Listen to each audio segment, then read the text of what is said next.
హరి ఓం. భగవద్గీత సత్సంగానికి మిత్రులందరికీ పునఃస్వాగతం. 8వ అధ్యాయం 21, 22 శ్లోకాల దగ్గరికి వచ్చాం. భక్తి యొక్క ప్రాశస్త్యం ఏమిటి, సామాన్యుడికి భక్తి ఎలా ఉపయోగపడుతుంది, ఆ భక్తి లేకపోతే సామాన్యుడు ఏమి నష్టపోతాడు అనేది ఈరోజు సత్సంగంలో చెప్పదలుచుకున్నాను. 21వ శ్లోకం దగ్గరికి వచ్చేటప్పటికి అవ్యక్తం అక్షరం అని పండితులు చెప్తున్నారంట. అవ్యక్తో అక్షర ఇత్యుక్తం యుక్తస్థం అహం.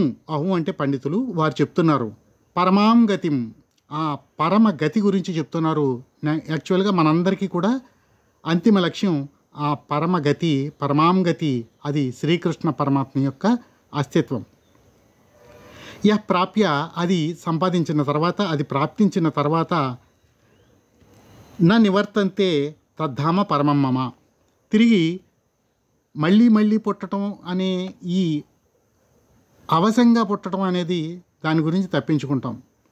అవసంగా మన వశంలో మనం లేకుండా మళ్ళీ మళ్ళీ పుడుతున్నాం. మన వశంలో మనం లేకుండా నిద్రపోతున్నాం, మన వశంలో మనం లేకుండా మేల్కుంటున్నాం, అలాగే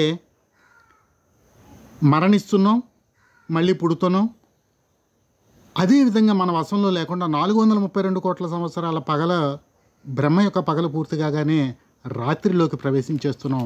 432 కోట్ల సంవత్సరాల రాత్రి గడిచిన పిమ్మట తిరిగి మళ్ళీ ఉత్పన్నం. ఇదంతా కూడా మన వశంలో లేకుండా జరిగిపోతుంది.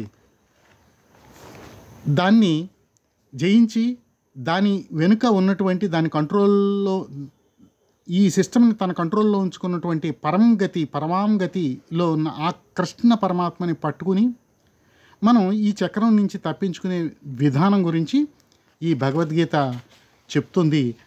ఆయన్ని పట్టుకుంటే, ఆ పరమాంగతిని పట్టుకుంటే ఈ అవసరంలో ఉన్నటువంటి దాన్ని తప్పించుకోవచ్చు, ఆయన పొందొచ్చు. నని వర్తతే, మళ్ళీ తిరిగి పుట్టాల్సిన అవసరం ఉండదు. 22వ శ్లోకం దగ్గరికి వచ్చేటప్పటికి పురుష స పరహ పార్థ, ఆ పురుషుడు ఎవరంటే అది కృష్ణ పరమాత్మ, పరంలో ఉన్నటువంటి పురుషుడు గురించి చెప్తున్నారు. పార్థ భక్త్యా లభ్యం అనన్వయ, ఇక అన్యదా దాన్ని పొందలేము, కేవలం భక్తి ద్వారా మాత్రమే పొందుతాము అని ఈ శ్లోకంలో చెప్పారు. యస్యా అంతస్థాని భూతాని, ఈ భూతాలన్నిటికీ కూడా అంతస్థంగా ఉన్నటువంటి, అంటే ఆత్మసాక్షిగా ఉన్నటువంటి ఆ పరమాత్మ, ఏన సర్వమిదం తతం, ఈ సర్వంలోనూ కూడా ఉన్నటువంటి ఆ పరమాత్మని పట్టుకోవడానికి కేవలం భక్తి మాత్రమే సాధన అని చెప్పారు కృష్ణ పరమాత్మ. అయితే ఆ భక్తి ఈ సామాన్యుడికి ఎలా ఉపయోగపడుతుంది, అది లేకపోతే మనకు వచ్చే నష్టం ఏంటి, ఇది తెలుసుకోవడానికి నేను సామాన్యుణ్ణి అని చెప్పుకుంటూ మన మధ్యలో ఉన్నటువంటి ఒక గొప్ప గురువుగారు చాగంటి కోటేశ్వరరావు గారు, ఆయన మనందరికీ దయతో చెప్పింది భక్తి గురించి ఒక అద్భుతమైన నిర్వచనం ఇచ్చారు. ఆయన ఏంటంటే, ఏం చెప్పారంటే, ధర్మబద్ధంగా జీవించడమే భక్తి. ధర్మానికి భక్తికి ఆ అభేదం చెప్పారు ఆయన. అంటే ధర్మాన్ని విడిచిపెడితే భక్తి కోల్పోతాం, భక్తిని కోల్పోతే సర్వం కోల్పోయినట్లే. ఈ భక్తి ధర్మం అనేది, ఈ ధర్మం యొక్క ప్రాముఖ్యత మన పూజ చేసేటప్పుడు సత్యం త్వర్తేన పరిశించామి అనే పదానికి సమన్వయం అయిపోతున్నది. సత్యం అంటే శ్రీరాములు వారు స్వయం సత్యం కనుక, ఆ సత్యం ఎలా ఉందంటే ధర్మ పరిచక్రం, సత్యం ఋతేన పరిశించామి, ఋతం అంటే ధర్మం, ఆ సత్యం ధర్మం యొక్క పరిచక్రం ఉంది. ఏది ధర్మమో అదే సత్యంగా ప్రకాశిస్తుంది, ఏది ధర్మమో అది స్వయం శ్రీరాముడు, ఆయనే స్వయం సత్యం. అదే రాత్రిపూట పూజ చేసినప్పుడు ఋతం సత్యేన పరిశించామి అంటాము, ఉదయం పూజ చేసినప్పుడు సత్యం త్వర్తేన పరిశించామి. ఈ సత్యము ధర్మము గురించి తెలుసుకున్నాం. ఆ ఋతం అంటే ధర్మం, ఆ ధర్మాన్ని మనం పట్టుకోవాలంటే భక్తి కావాలి. ఆ భక్తి ధర్మం పట్టుకుంటేనే వస్తుంది, అంటే మనం ధర్మబద్ధంగా నడిస్తేనే భక్తి మనకి ఏర్పడుతుంది అనే విషయం గురుగారి ద్వారా తెలిసింది. సో ఇప్పుడు ఈ ధర్మమే కనుక లేకపోతే ఏంటి నష్టం అనేది మనం సత్సంగంలో తెలుసుకోవాలి. ధర్మాన్ని గనక మనం విడిచిపెడితే వచ్చే మొట్టమొదటి నష్టం ఏంటంటే, మన యొక్క కోర్ డేటా ఉంది.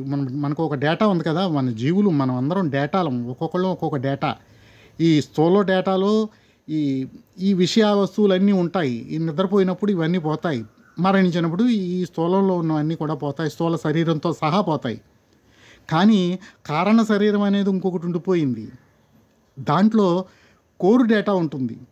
ఆ డేటాలో ఈ అధర్మం తాలూకు పాపం అశ్రద్ధగా మారి తమో గుణాన్ని ప్రేరేపిస్తూ ఆ కోర్ డేటాలో ఉండిపోతుంది. ఈ తమో గుణం ఈ సామాన్యుడికి ప్రమాదం తెచ్చిపెడుతుంది. ఎందుకంటే భగవద్గీతలో చెప్పారు తమో గుణం గురించి, నిద్ర, ఆలస్యం, బద్ధకం, ప్రమాదం. వీటిని తెచ్చిపెట్టేదే ఈ తమో గుణం. ఇంకా భ్రాంతిని కలిగిస్తుంది.